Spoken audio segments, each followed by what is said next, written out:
So habang nagkakape ako, magkwento ako tungkol sa ating buhay. Kasi lalo na saan nung na-meet ko ang aking asawa. Eh dami, bago ko na-meet yan sa asawa ko way back 2018. Ano yan? 5 years ata. 5 years bago kami nagkakilala. So, before that, marami kong struggle sa life. Lahat pinagdaanan ko na. Yung nagsasabi dyan na hindi ako dumaan sa hirap, bla bla bla, bla bla bla. Ako ay mahirap lang talaga. Super. Yung mga taga lugar ko, alam nila yung, kung nakakakilala sa pamilya ko, alam na yun. Lahat ng struggle, tapos nag-graduate ako, pumunta ako sa Manila. Trabaho ng kahit ano, lahat na lang pinasukan, katulong, ever lahat ng mga pero nagtrabaho din ako sa sales lead. Lahat ng struggle ng life, naranasan ko yan. Ako ay isang breadwinner. So ako din yung kumakayod sa pamilya namin since nag-graduate ako ng high school. Tapos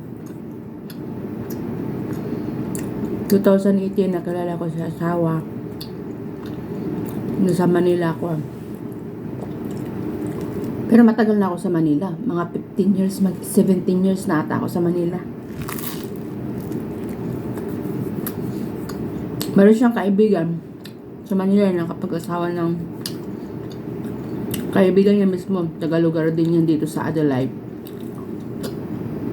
Kapag-asawa din ng Pinoy. So, pinakilala din ako doon. Una, nag-message siya na tapos yung may picture pa siya. Sabi ko, ayaw ko. Kasi nga takot ako eh. Kasi nakaranas nga ako ng hindi maganda, kaya takot ako.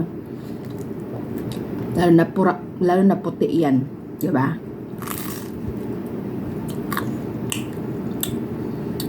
Unang chat pa lang namin, tapos na-send yung photo ko sa kanya. Nagustuhan niya na ako. Pero siya, hindi ko siya nagustuhan. Yung sinasabi na yung gwapo. Wala sa akin yan. Ang importante sa akin kung ano ako, tanggap ako. Yung mga umpisa. Saka importante yung tanggap yung pamilya ko, yung mga ganun. Tapos nag-chat kami yan. Month din.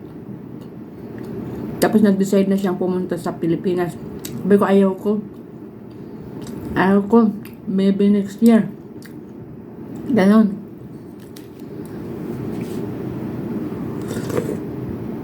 Pero nung nagkita kami, exciting yun.